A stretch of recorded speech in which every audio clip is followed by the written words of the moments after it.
जब मिफ्ता साहब आए, उन्हीं की जमात के, उन्हीं के फाइनेंस मिनिस्टर जब आए, उन्होंने इसहाक डार साहब की पॉलिसीज को मुकम्मल चेंज कर दिया। और ये हमेशा उन पे सवाल भी होता था कि आपने चेंज क्यों किया। उन्होंने ये कहा कि मैं आर्टिफिशियल बबल में नहीं रख सकता था मुल्क को, जो आर्टिफिशियली डॉलर्स को पंप किया गया रुपये को मेंटेन करने के लिए, उसने पाकिस्तान की फॉरेन एक्सचेंज रिजर्व्स का और पाकिस्तान की इकोनॉमी का बेड़ा गर्क कर दिया। बिलावल भुट्टो साहब ने भी सदर मुमलिकत जो कि रियासत का सरबराह होता है उन्हें धमकी लगा दी है, और अलबत्ता सदर मुमलिकत ये बात बड़ी वाज़ेह कर चुके हैं कि वो आईनी अपना किरदार अदा करेंगे, वज़ीर आज़म की एडवाइस पर अमल करेंगे। तो इस तरह की गैर ज़रूरी धमकियों का क्या मकसद हो सकता है सिवाय इस सारे मामले को कंट्रोवर्शियल बनाने के? इसके 3 पैराए हैं। पहला तो ये है कि पाकिस्तान के फॉरेन मिनिस्टर को ये जचता नहीं है कि वो हेड ऑफ स्टेट को धमकी दे। दूसरा, supreme commander of the armed forces हैं प्रेसिडेंट ऑफ पाकिस्तान। पाकिस्तान की तारीख में पहली बार हुआ है कि फॉरेन मिनिस्टर अपने सुप्रीम कमांडर को धमकी दे रहा है। यहाँ जो आपकी कमांड पोस्ट पे हैं, चाहे वो चीफ हैं आर्मी के या कोई और एयर चीफ हैं या नेवल के, उनके खिलाफ अगर आप कोई बात करते हैं तो वो भी मायूब होती है, नाम लेके गलत बात अगर कोई करे। लेकिन what about the supreme commander जो उनको कमांड कर रहे हैं?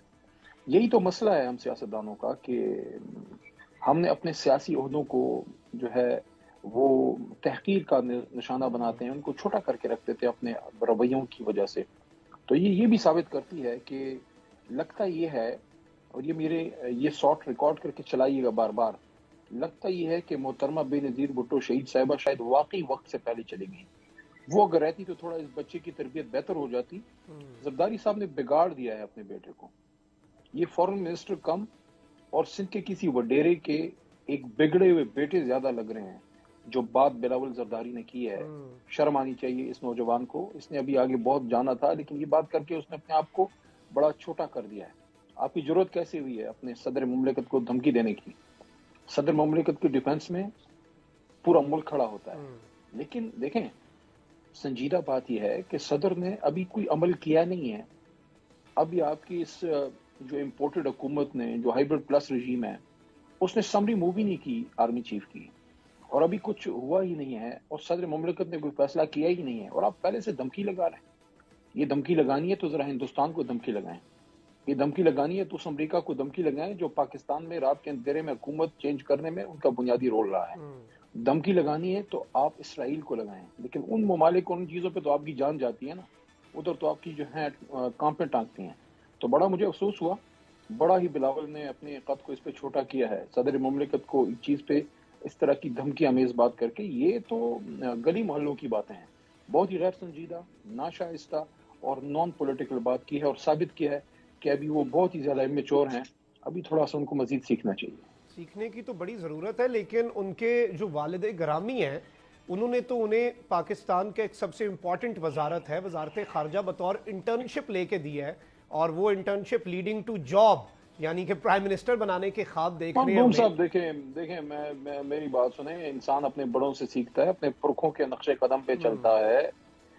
मेरे लीडर इमरान खान जब इक़्तिदार से उनको एक बैनुल-अक़वामी, और मैं विद कैपिटल कह रहा हूँ, बैनुल-अक़वामी साजिश हुई है। बैनुल-अक़वामी साजिश से खुल्लम मुदाखलत के बाद जब उनकी एक इलेक्टेड हुकूमत को चलता किया गया, तो निकलते हुए उन्होंने क्या कहा कि इमरान खान से ज्यादा इस मुल्क को फौज की जरूरत है। और इस तरफ ये साहबजादे जिसके हैं, उनके वालिद ग्रामी ने क्या कहा था चंद साल पहले कि हम आपकी ईंट से ईंट बजा देंगे। इसी जरदारी साहब ने कहा था ना, किसने कहा था?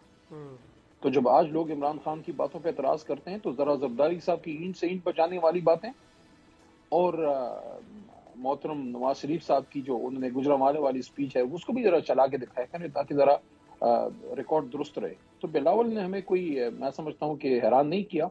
उन्होंने अपने वालिद की जो उनकी जो लेगेसी है उसको आगे लेके चल रहे हैं। उनके पास शायद दो ऑप्शंस थे बिलावल साहब के पास, एक या वालदा की लेगेसी या वालिद की लेगेसी। और जिस तरह खान साहब ने भी कल बात की कि वो ढूंढते रहेंगे कि वालिद ने उनके लिए क्या क्या बनाया।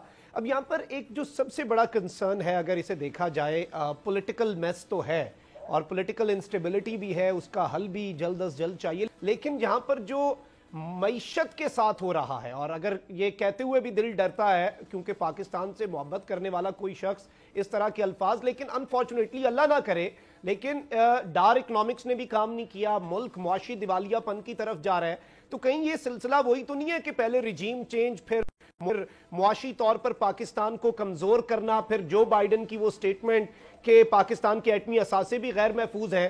تو یہ تو نہیں ہوگا کہ جب تک اگلے انتخابات ہوں, اللہ نہ کرے, کہ چیزوں کو یہ پوائنٹ آف نو ریٹرن پہ لے جائیں؟ دیکھیں, ہمارا جو دشمن ہے, جو پاکستان کا دشمن ہے, اس کو 3-4 چیزیں پاکستان کی اس کو ایک آنکھ نہیں بھاتی, اور اس میں سے ایک ہمارا نیوکلیئر ایسٹ ہے, بالکل, اور دوسری ہماری پاک فوج ہے, اور اس کے ساتھ ہماری نیشنل یونٹی ہے. اور ان سب کو تباہ کرنے کے لیے وہ یوز کرتے ہیں پولیٹیکل اور یہ اکنامک ٹول. کبھی ہمیں سندھی پختون یا سندھی بلوچ کے نام پہ مارتے ہیں, بالکل, کبھی شیعہ سنی فساد کراتے ہیں, اور کبھی دیوبندی اور اس طرح کی چیزیں اس میں ہمیں ڈال دیتے ہیں, بریلوی دیوبندی اور اس طرح کی چیزیں. اور اس کے ساتھ ساتھ جو اکانومی ہے, دیکھیں اکنامیکلی ہی انہوں نے ہمیں تباہ و برباد کیا ہے. ری بائی ڈیزائن ہوتا ہے کہ الٹیمیٹلی اگر انہوں نے آپ کے نیوکس کی طرف آنا ہے تو اس کے لیے آپ کے ملک کو ان کو ویک کرنا پڑے گا, آپ کو ڈیفالٹ کی طرف لے کے جانا پڑے گا. تو انشاءاللہ وہ ہوگا نہیں. اللہ کے کرم سے ہمارے عوام, ہماری پاک فوج اور ہمارے ادارے مضبوط ہیں, ہمیں ان پہ اعتماد ہے, لیکن ہمیں اپنی ڈیسیجن میکنگ کو بہتر کرنا ہوگا اور سلیکشن آف پیپل بھی بہتر کرنی ہوگی, کیونکہ اسحاق ڈار صاحب جو ہیں وہ تو پہلے ہی فیل ہو چکے ہیں. اگر آپ کو یاد ہو 2017 میں جب ڈار صاحب فارغ ہوئے اور ملک سے وہ بھاگے, اپنی حکومت میں ملک سے فرار ہوئے, تو جب مفتاح صاحب آئے, انہی کی جماعت کے, انہی کے فائنانس منسٹر جب آئے, انہوں نے اسحاق ڈار صاحب کی پالیسیز کو مکمل چینج کر دیا. اور یہ ہمیشہ ان پہ سوال بھی ہوتا تھا کہ آپ نے چینج کیوں کیا.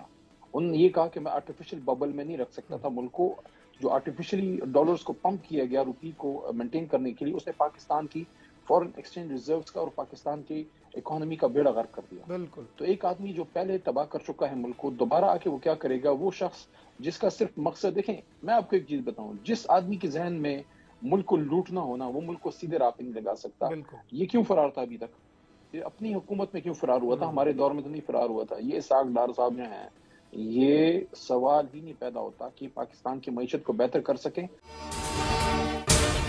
اگر آپ کو یہ ویڈیو پسند آئی ہے تو سبسکرائب کریں اور بیل آئیکن پر لازمی کلک کریں.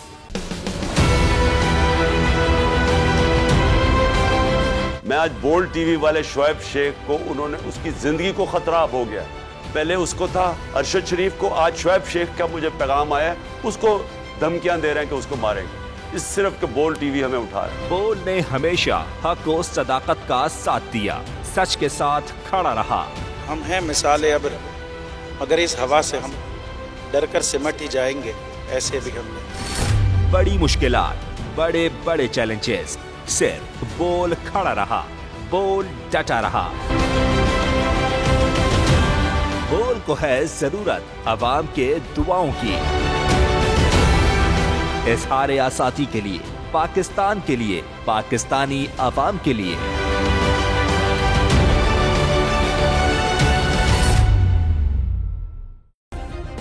سبسکرائب کریں اور بیل دبائیں تاکہ کوئی خبر رہ نہ جائے.